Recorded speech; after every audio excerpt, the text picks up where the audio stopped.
In this video, we're going to take a look at the power rotator. Now, we're going to kind of work backwards. I'm going to show you how the statistics work first and what this is doing, and then I'll shoot another video showing you how to create a campaign. So you see we're over here on the statistics tab. I've got a button that allows me to create the rotator, and then I've got the statistics. Now down below that, we've got the same buttons that you saw inside the link bank. I can look at all my rotators, my pending, my active, and my completed. I come down a little bit lower and I've got the ability to go ahead and export into Excel, CSV, PDF. I can print it or I can turn off certain columns. Everything's the same throughout all of these modules. However, there is one big difference, and you will see this throughout some of the modules inside of EasyLinks. And the reason why is because a campaign consists of multiple campaigns or links underneath it. So you see over here, I've got my link. It's all working in good status. And then here is the name of my campaign. And you already know what this is. Edit, delete, reset stats, copy link, clone, go to the global stats. I've got my type, which we'll cover. If I want to tie it to a master campaign, I can.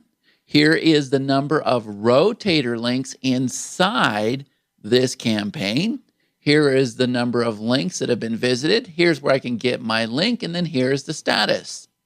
Okay, pretty self-explanatory. But if you notice, we have two links inside this one campaign, and we have two links inside of this campaign. So what we need to do is we need to come over here and click this little down arrow, and now you'll see that here's my first link.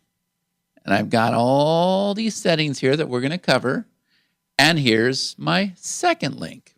Okay? That's how we view the links or the sub-campaigns inside the main campaign. We can do the same thing for this up here. I open this up, and you see that we've got two links and all this data here that I'm going to cover with you.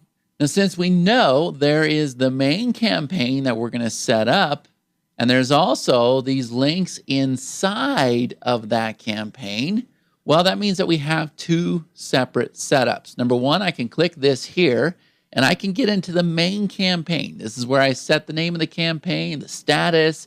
This is where I choose my domain, everything we did in the link bank. And then there's this extra option down here that allows you to choose a rotation type.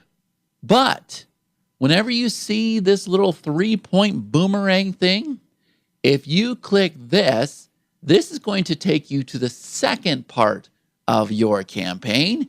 And this is where I actually set up my links. And again, you will see this set up in multiple modules. So just understand, if you see the link and you click the link, that's going to take you into the first part of the campaign.